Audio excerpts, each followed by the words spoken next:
সিজারে বাচ্চা জন্ম নিলে কি নেকির বদলে গুনাহ হবে? এনআইডি করার জন্য ছবি দিতে হবে মুখ কান খোলা রেখে, এটা তো পর্দার খেলাফ। এক্ষেত্রে শরিয়া মোতাবেক বিধানটা কি? একটি ছেলে একটি মেয়েকে বলল আমি তোমাকে বিয়ে করতে চাই, মেয়েটি বলল আমি কবুল করলাম, সাক্ষী ছিল না, বিয়ে হয়েছে কিনা? ছবি তুলে বাঁধিয়ে রাখা কি জায়েজ হবে? আলেম ওলামারা কি কিয়ামতের দিন কারোর জন্য সুপারিশ করতে পারবেন? বাচ্চাদের যেন কারো নজর না লাগে তার জন্য কি করতে পারি? উপযুক্ত দুই বোন পাশাপাশি এক চাদরে বিছানায় ঘুমাতে পারবে কি? গোসলের ফরজ আদায় করে গোসল করলে কি আবার অজু করা লাগবে? মৃত জীবকে আগুনে পোড়ালে কি গুনাহ হবে? অজু থাকা অবস্থায় রক্ত পরীক্ষার জন্য রক্ত দিলে কি অজু নষ্ট হবে? ইস্তেখারা কি শুধু নিজের কাজের ব্যাপারে করে অন্যের জন্য করা যায় না? কবরস্থানের উপর মসজিদ করা যাবে কি? কবরের উপরে লাগানো ফুল গাছে গোবর মিশ্রিত জৈব সার দেয়া যাবে কি? হাসনে আরা ইকবাল আপনি লিখেছেন, স্বামীকে কথা বিশ্বাস করাবার জন্য কোরআন শরীফ মাথায় নেওয়া যাবে, না হলে অশান্তি হচ্ছে। আল্লাহ মাফ করুন, স্বামীকে কথা বিশ্বাস করার জন্য আপনি শপথ করবেন। শপথ করার সিস্টেম ইসলামে রেখেছে, যদি আপনি সত্যবাদী হয়ে থাকেন তাহলে সত্য কথা আপনি শপথ করবেন। কোরআনে কারীম মাথায় নিয়ে তাকে বিশ্বাস করানোর নির্দেশনা ইসলাম দেয়নি। তারপর যদি তিনি এতটাই বেবুঝ হন যে কোরআনে কারীম মাথায় নেওয়া ছাড়া তিনি আপনাকে বিশ্বাস করবেন না, সেক্ষেত্রে আপনি এটা করলে আপনার যে বড় কোনো গুনাহ হবে ব্যাপারটা এরকম না, কিন্তু এটা অবশ্যই অন্যায় কাজ। কিন্তু আপনি বিপদগ্রস্ত হিসাবে এটি করতে পারেন এবং তাকে বোঝাবেন যে কোরআনে কারীমকে আমি কোরআনে কারীমের রবের, কোরআনে কারীম যার কথা কোরআনের কথাগুলো যার, সে রবের নামে শপথ করে বলা, এটাই হলো মূল। এই কোরআনে কারীম ছোঁয়া বা মাথায় নিয়ে শপথ করার কোনো নির্দেশ আসলে আসেনি। তাকে বোঝানোর চেষ্টা করেন, যদি না বোঝে এটা করে আপনি নিষ্কৃতি পেতে পারেন কোনো বিপদে থাকলে। আজরা তানিয়া আপনি লিখেছেন, ইস্তেখারা কি শুধু নিজের কাজের ব্যাপারে করে অন্যের জন্য করা যায় না? ইস্তেখারা আসলে যার ইস্তেখারা তিনি করবেন। আমাদের সমাজে একজনের ইস্তেখারা অন্যজনকে দিয়ে করানোর একটা প্রথা কিন্তু প্রচলিত আছে। বলা হয় যে তুমি আমার জন্য ইস্তেখারা করবে, অমুকের জন্য ইস্তেখারা করবে। এটি আসলে সুন্নাহসম্মত পদ্ধতি নয়। আপনি যখন কোনো কাজ করবেন, আপনি আল্লাহর কাছে কল্যাণ চাইবেন যে আল্লাহ আমার এই কাজটা কল্যাণকর হলে আপনি সহজ করে দিন, কল্যাণকর হলে আমাকে সেই কাজ থেকে আর কাজটাকে আমার থেকে দূরে সরিয়ে দিন। তো এইভাবে আপনি আল্লাহ রাব্বুল আলামিনের কাছে দোয়া করবেন। এটাই হলো ইস্তেখারার মূল কথা এবং খোলাসা। বিধায় ইস্তেখারা এটা অন্য কাউকে দিয়ে করানো, এটা সুন্নাহ দ্বারা সাব্যস্ত নয়। ফরহাদ আকাশ আপনি লিখেছেন, কবরস্থানের উপর মসজিদ করা যাবে কি? কবরস্থানের উপরে মসজিদ কেন করবেন? যদি অন্য জায়গায় বিকল্প মসজিদ করার জায়গা থাকে সেখানে করবেন। কবরস্থানে সালাত আদায় করতে নিষেধ করা হয়েছে। যদি এমন হয় যে কবরস্থানের এক প্রান্তে মসজিদ করছেন, মসজিদ আলাদা, কবর আলাদা, পার্টিশন আছে মাঝখান থেকে, তাহলে সেক্ষেত্রে সেটি হতে পারে, কোনো অসুবিধা নেই। কিন্তু কবরস্থানের ভেতরে যদি আপনি কবরের উপরে মসজিদ করেন, সেক্ষেত্রে কবর যদি আপনার মিশে যায় বা কবর যদি অন্য জায়গায় স্থানান্তর করে ফেলেন এবং তারপরে সেখানে মসজিদ করেন, এটা করতে পারেন যদি নিরুপায় হন, অন্য জায়গা যদি না থাকে। এরপরে জেসিকা ইসলাম জুই আপনি লিখেছেন, বোন বাচ্চাদের যেন কারো নজর না লাগে তার জন্য কি করতে পারি?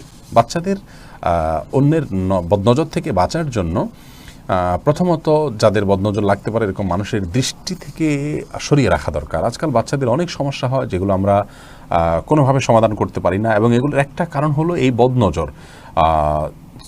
সোশ্যাল মিডিয়াতে বাচ্চাদের ছবি শেয়ার, এটা তো খুবই সাধারণ একটি বিষয়। এটা কিন্তু আমরা কল্পনাও করি না যেটা দেখে কেউ আপনার রাক্ষসের দৃষ্টিতে দেখে, হিংসাত্মক দৃষ্টিতে দেখে, বদনজর দিয়ে গিলে খাওয়ার মতো একটা অবস্থা তৈরি হতে পারে, এটা আমরা কল্পনাও করি না। এর ফলে দেখা যায় যে এমন অনেক সমস্যা হয় যেগুলোর গতানুগতিক ট্রিটমেন্টের মাধ্যমে কোনো সমাধান আমরা করতে পারি না। এই জন্য এ ধরনের চক্ষু বা দৃষ্টির আড়ালে শিশুকে রাখবেন। মানে আমি বলছি না যে শিশুকে আপনি বাক্সবন্দি করে রাখেন, সচরাচর প্রয়োজন ছাড়া এই যে শোয়া প্রদর্শন এগুলো করবেন না।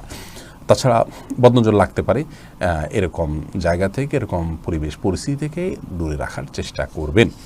এর পাশাপাশি আপনার একটা হাদিস রয়েছে যে তাবারাকাল্লাহ বা আল্লাহর বরকতময়, মাশাআল্লাহ, তাবারাকাল্লাহ, এরকম কিছু যদি বলানোর ব্যবস্থা করতে পারেন। যেমন কেউ আপনার বাচ্চাকে দেখে খুব বেশি আপনার আকৃষ্ট হয়ে, অভিভূত হয়ে এমন কোনো মন্তব্য করেছেন যাতে বোঝা যাচ্ছে যে তিনি খুব বেশি নজর দিয়েছেন এবং তার নজরটা বদনজর হতে পারে, তাহলে সেক্ষেত্রে আপনি তাকে বলুন যে ভাই মাশাআল্লাহ, তাবারাকাল্লাহ বলুন। যদি তিনি এটা বলেন, ইনশাআল্লাহ বিদিনিল্লাহ ওই দৃষ্টিতে বদনজরের মাধ্যমে যে ক্ষতিটা হয়ে থাকে সেটি হবে না ইনশাআল্লাহ। হাবিবুর রহমান খান লিখেছেন, কবরের উপরে লাগানো ফুল গাছে গোবর মিশ্রিত জৈব সার দেয়া যাবে কি?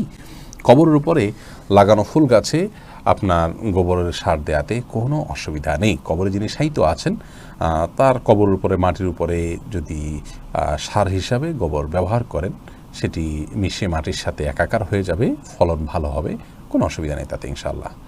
রিক্তা আপনি লিখেছেন, একটি ছেলে একটি মেয়েকে বলল আমি তোমাকে বিয়ে করতে চাই। মেয়েটি বলল আমি কবুল করলাম, সাক্ষী ছিল না, বিয়ে হয়েছে কি না? না বোন, বিয়ে হয়নি। দুষ্টুমি করে অনেক সময় এরকম করা হয়, তবে একজন প্রাপ্তবয়স্ক ছেলে এবং মেয়ে একে অন্যের সঙ্গে এ ধরনের ছেলেমেয়ে এ ধরনের দুষ্টুমি করার ইসলামের শরীয়তের দৃষ্টিকোণ থেকে খুবই নির্লজ্জ কাজ এবং নাজায়েজ একটি কাজ।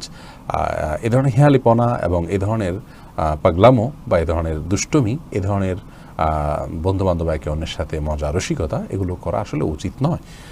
আমরা সব ক্ষেত্রে হেয়ালিপনা করে ফেলি আজকাল। এটি খুবই বাজে একটা কালচার এবং বাজে একটি প্র্যাকটিস আমাদের সমাজে, বিশেষ করে তরুণদের মধ্যে।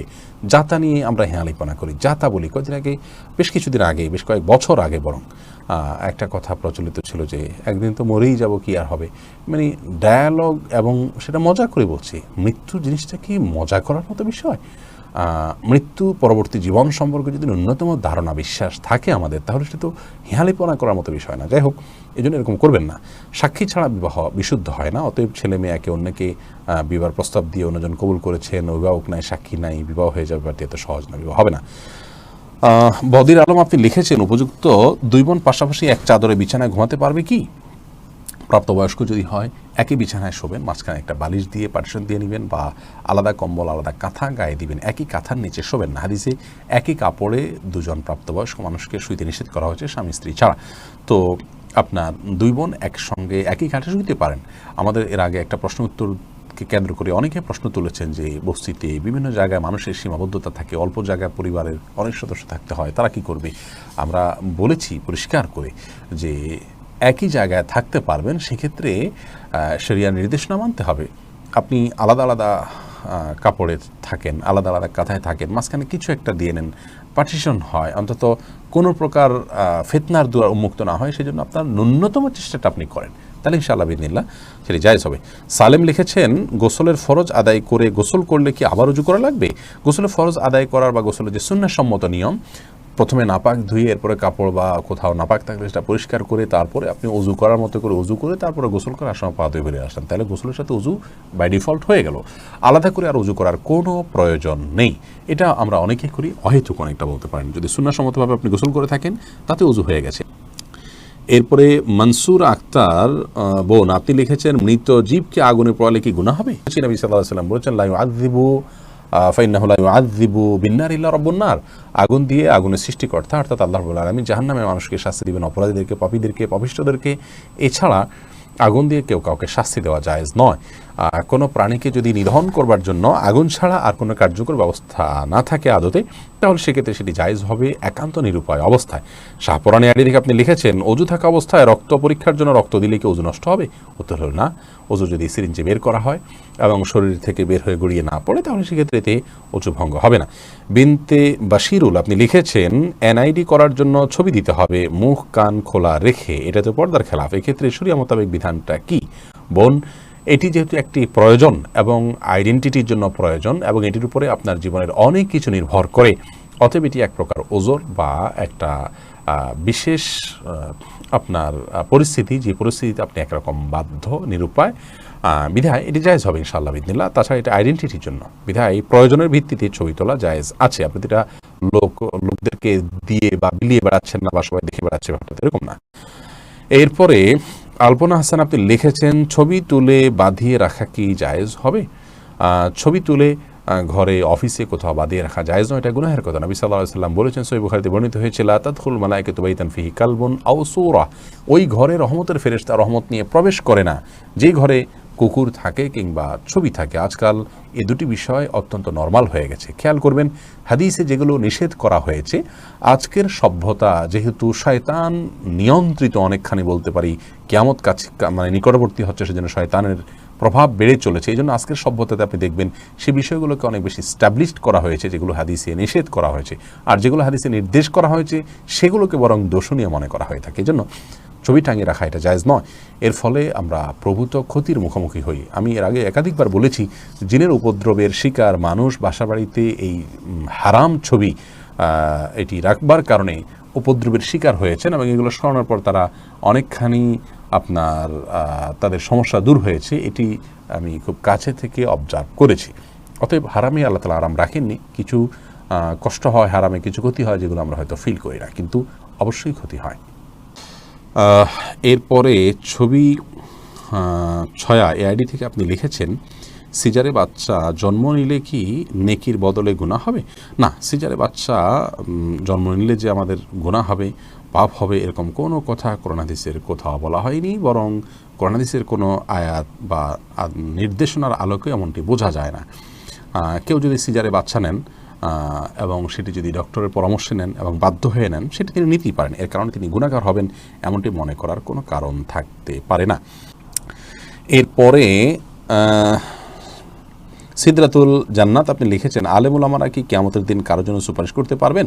আল্লাহ রাব্বুল আলামিন কাউকে যদি সুপারিশ করার সুযোগ দেন কিয়ামতের ময়দানে, তাহলে সেক্ষেত্রে তিনি সুপারিশ করতে পারবেন। সেদিন আল্লাহর সুপারিশ এর অনুমতি ছাড়া, সুযোগ দান ছাড়া কেউ সুপারিশ করতে পারবেন না। কোনো ব্যক্তিকে আল্লাহ রাব্বুল আলামিন অন্যের জন্য সুপারিশ করার সুযোগ দিতেই পারেন, যদি দেন তাহলে সেক্ষেত্রে তিনিও করতে পারবেন, আলেমরাও করতে পারবেন। এমডি আব্দুল ফাত্তাহ আপনি লিখেছেন, ইনশাআল্লাহ বিইذনিল্লাহ অর্থ কি? খুবই প্রয়োজনীয় একটি প্রশ্ন, কারণ এই কথা আমি প্রায় বলি এবং আপনাদের অনেকেরই মনে প্রশ্ন জাগে যে ইনশাআল্লাহ বলি আবার বিইذনিল্লাহটা কি? ইনশাআল্লাহর অর্থ তো আমরা জানি, ইনশাআল্লাহ মানে হলো যদি আল্লাহ চান, বিইذনিল্লাহ মানে হলো আল্লাহর অনুমতি সাপেক্ষে। একই কথা, একই কথারই পুনরাবৃত্তি। এটাকে আপনার বদলুত তাকিদ বা এই জাতীয় কিছু বলা যেতে পারে কিনা, যে আল্লাহ যদি চান তবে আল্লাহর ইচ্ছায়, এরকম আর কি ব্যাপারটা। বিইذনিল্লাহ মানে আল্লাহর অনুমতি সাপেক্ষে, অর্থাৎ কোনো কাজ আমরা করব সেটাকে আল্লাহর উপর ন্যস্ত করা আর কি। যদি আল্লাহ অনুমতি দেন তাহলে হবে, যদি আল্লাহ চান তাহলে হবে। তাহলে ইনশাআল্লাহ বিইذনিল্লাহ মানে হলো আল্লাহ যদি চান, আল্লাহর অনুমতি সাপেক্ষে হবে। শুধু ইনশাআল্লাহ বললেই চলে, কিন্তু ইনশাআল্লাহর সাথে বিইذনিল্লাহ বলাটা আরবদের একটা নর্মাল নিয়মে পরিণত। দীর্ঘদিন সেখানে থাকতে থাকতে আমি সে বিইذনিল্লাহ বলাতে অভ্যস্ত হয়েছি। কোনো কোনো হাদিসেও আপনার আল্লাহর অনুমতি সাপেক্ষে এ ধরনের বিষয়গুলো রয়েছে এবং কোরআন কারীমের কোনো আয়াত থেকেও এটি বোঝা যায়। জন্য ইনশাআল্লাহর সাথে বিইذনিল্লাহ বললে কোনো অসুবিধার কিছু নেই। আর শুধু ইনশাআল্লাহ বললেই চলবে, ইনশাআল্লাহ বিইذনিল্লাহ।